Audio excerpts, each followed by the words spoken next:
Lecturer అయ్యి లైఫ్లో బాగా సెటిల్ అవుదాం అనుకున్న బాలు సార్ ఆశలపైన నీళ్లు చల్లినట్టయింది. ఒక్కసారిగా టీలా పడిపోయాడు.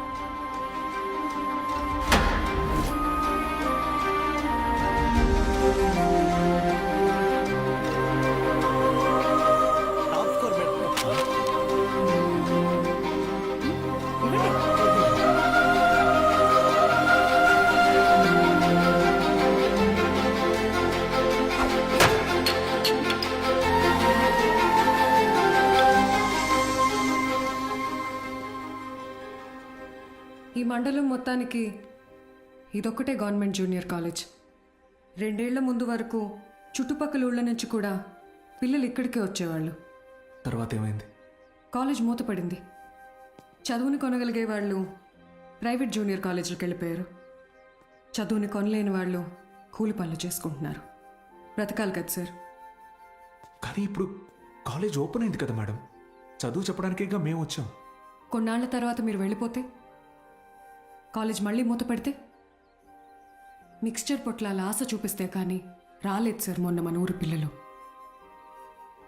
చదువుకోవాలన్న ఆశ ఉన్నప్పుడు వాళ్ళకి చదువు దొరకలేదు. ఇప్పుడు మీరు వచ్చినా వాళ్ళ కోసం ఉంటారన్న నమ్మకం వాళ్ళకు కుదరడం లేదు. వాళ్ళకేంటి, నాకే నమ్మకం లేదు. ఏ మీకు ఎలా చెప్పాలి? నాతో రండి. కార్తిక్ బుక్ ఇదిగో చూడండి సార్. నా పేరుతో ఫ్లేమ్స్ ఆడాడు. ఫస్ట్ టైం మెస్ వచ్చిందని నా పేరే మార్చేశాడు. మీనాక్షిని మైనాక్షిగా. వీడిని నమ్మాలా? బుల్ రెడ్డి అలాంటి వాడు కాదు మేడం.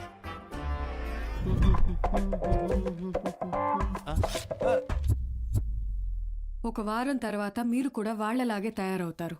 అక్కడి నుంచి మాక్సిమం 1 నెల ఈ పల్లెటూరులో మేము ఉండలేము అని పారిపోతారు. ఛాలెంజ్ చేసి చెప్తున్నాను. లేదు మేడం, నేను ఇక్కడికి ఒక లక్ష్యంతో వచ్చాను. పారిపోను. వారం కాదు, నెల కాదు, 3 days from today, that is Monday కల్లా అటెండెన్స్ రిజిస్టర్లో ఉన్న ప్రతి స్టూడెంట్ క్లాస్ రూమ్లో ఉంటాడు. నేను కూడా ఛాలెంజ్ చేసి చెప్తున్నాను. Okay madam? Thank you madam. Take care. Sir, Gopika BiPC student.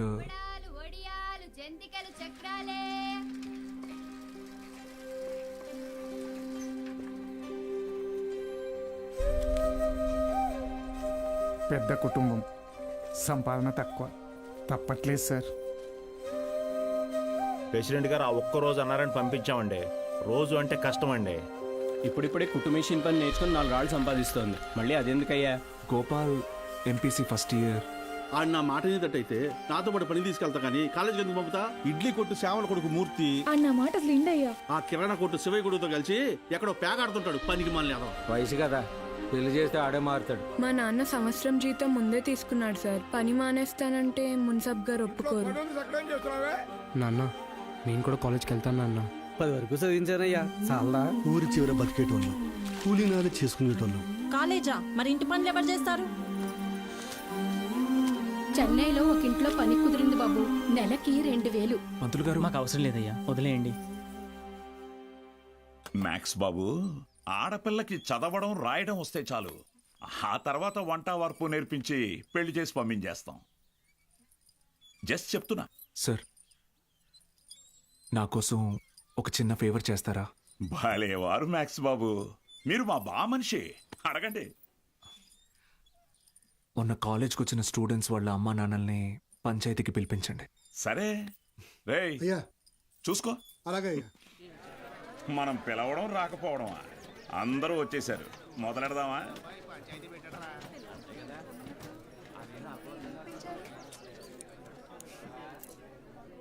మీరు మీటింగ్కి పిలిస్తే వస్తున్నారు సార్, కానీ నేను క్లాస్ చెప్తానంటే ఒక్కరూ రావట్లేదు.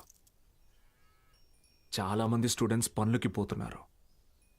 ఏమని వాళ్ళ పెద్దవాళ్ళని అడిగితే సంపాదించుకోవాలి అంటున్నారు. అదేంటి పంతులు గారు, చదువుకునేది సంపాదించడం కోసం, ఆ సంపాదన తప్పు అంటారేంటి? నేను నా ఇంటిది బుడ్డది కూలి పనికి వెళ్ళి రోజుకి 60 రూపాయలు తెచ్చుకుని 3 పూట్ల తింటున్నాం. అలాంటిది మా బుడ్డదాన్ని కాలేజీ పంపించి ఓ పూట పస్తులు ఉండమంటారా ఏంటి? బాగా చెప్పావురా మ్యాక్స్ బాబు. మా ఇన్స్పెక్టర్ సురేష్ గారిని చూడండి, కట్టింగ్లన్నీ పోను నెలకు 4,500 రూపాయలు సంపాదిస్తున్నారు. అదే సారాకోట్ సోమిగాడు వాడే ఎరా అక్షరం ముక్క రాదు నిషాని, కానీ రోజుకు 500 రూపాయలు సరుకు అమ్మందే కొట్టు ముయ్యడు. మరి చదువుకున్నాడు కంటే బాగానే సంపాదిస్తున్నాడుగా. ఇంకేంటి మీ చదువుకున్న గొప్ప.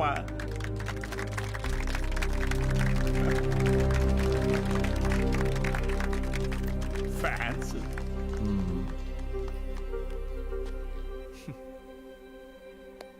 సరే, టైం పాస్కు ఒక కథ చెప్తాను, వినండి. రామేశ్వరం అనే ఊరిలో ఒక పడవ నడిపేవాడు ఉండేవాడు. ఇంటి పట్టునే ఉండే అతని భార్య, 5 పిల్లలు. బాగా పేద కుటుంబం అయినా పిల్లల్ని ఎంత కష్టమైనా పడి చదివించేవాడు. ఆ ఇల్లాలు పాపం కడుపు మార్చుకుని ఆ 5 పిల్లల ఆకలి తీర్చేది. వాళ్ళ అమ్మ నాన్న పెట్టే గంజి అన్నం ముద్దలో ఏం మ్యాజిక్ ఉందో ఏమో, ఆఖరి పిల్లాడు అద్భుతంగా చదివేవాడు. క్లాస్ ఫస్ట్ తెచ్చుకున్నాడు. మెడ్రాస్ ఇన్స్టిట్యూట్ ఆఫ్ టెక్నాలజీ నుంచి ఇంజనీర్ అయ్యాడు. ఇస్రోలో సైంటిస్ట్ అయ్యాడు. మిస్సైల్ మ్యాన్ అన్న బిరుదుని పొందాడు. మొన్నటికి మొన్న పోఖ్రాన్లో జరిగిన న్యూక్లియర్ టెస్ట్ కూడా ఆయనే చేశారు. ఆయన పేరేంటో తెలుసా? ఏపీజే అబ్దుల్ కలాం.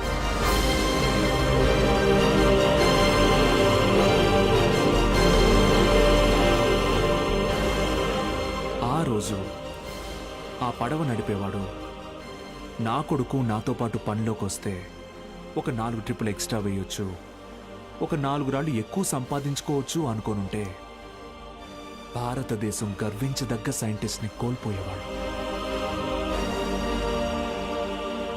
ఇందాక మీరు ఈ ఊరి ఇన్స్పెక్టర్ని సురేష్ గారు అన్నారు. సారా ఆమె సోమరాజుని సోమి గాడు అన్నారు. పాపారావు,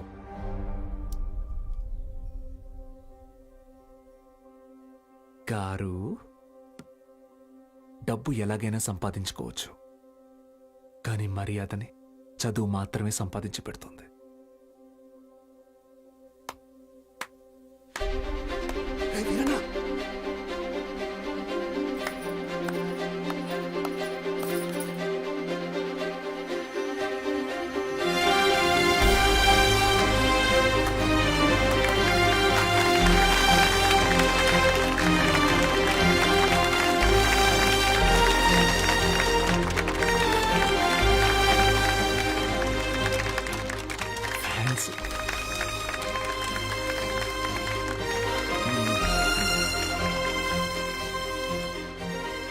మీకు నేనున్నాను,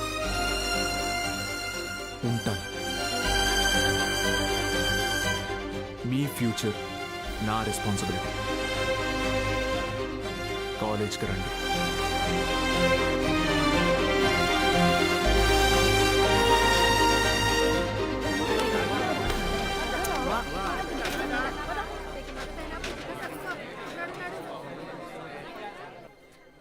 Balu sir, Balu sir. Madam, Monday కల్లా క్లాసులు నింపుతానని చెప్పాను కదా, నింపేస్తా. మీరు కాలేజ్కి ఏదో మంచి చేస్తారనిపిస్తుంది. Welcome to the college.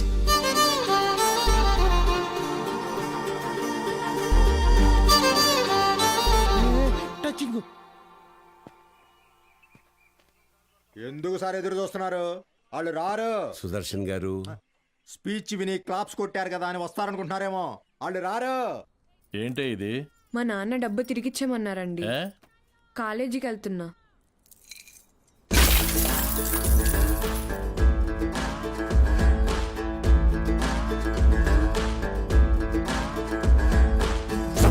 ఒడిలో అడుగడు గడుగుల పొడితుడు కుళ్ళతో తల్లపడ్డ గల్లి కింద తల్లపడ్డ డమ్మనే పదమెలు గన్ని చిరు తిరుతల్ల కథలో గట్టుకులిపే కలలేరు గన్ని కలతలిపే దిశలేరు గన్ని మలుపులిపే వెనకడుగే పడితే భవితే నిలబడ్డదే తిరగబడ్డే నిమిషమిదే మార్పుతో తెరుచుకునే తలుపులెన్నో ముందుకు విచ్చుకునే ఆశలెన్నో అలుపు లేక కలలు కనే కన్నులు ఎన్నో నలుపు పైన తెలుపుతోన్న దానికి చేరే గెలుపులెన్నో చివరికెన్నో జీవితాలు మారి పంజరంలో తిరగలే పంజరులో మొలకలా ఎదిగి అడచబడ్డ ఆశలన్నీ ఎక్కువ పెట్టరా ధరుస్తులా చెప్పేది వినరా పడులే నిధిరా చెబితే వినరా ఉన్నది వన్ లైఫ్ పరిలో పులిలా పెరుగే మూర్తి వచ్చావా ఇప్పుడే పదరా ఉన్నది వన్ లైఫ్ దారలు రాలుతూ నేలకి రావా కన్నుల్లో దాగే ఆశలు కావా బాధలు కూడా బద్దలు కావా ఆడుతూ పాడుతూ సాగుతూ పోవా చదువే గతిరా బడులే నిధిరా చెబితే వినరా ఉన్నది వన్ లైఫ్ బరిలో పులిలా పెరుగే బిడరా ఇప్పుడే పదరా ఉన్నది వన్ లైఫ్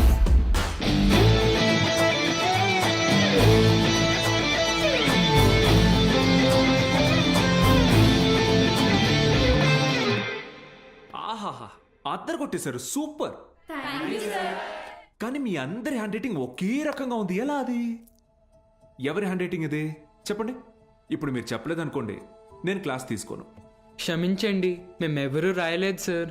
హూ రోట్? సత్యగడ రాశాడు సార్. సత్యగడ ఎవరు? మన కాలేజీలోనే చదివాడు 96th బ్యాచ్ వారంలో ఎంసెట్ పరీక్ష ఉందనగా పాపం వాళ్ళ అమ్మా నాన్న పురుగుల మందు తాగి చనిపోయారు.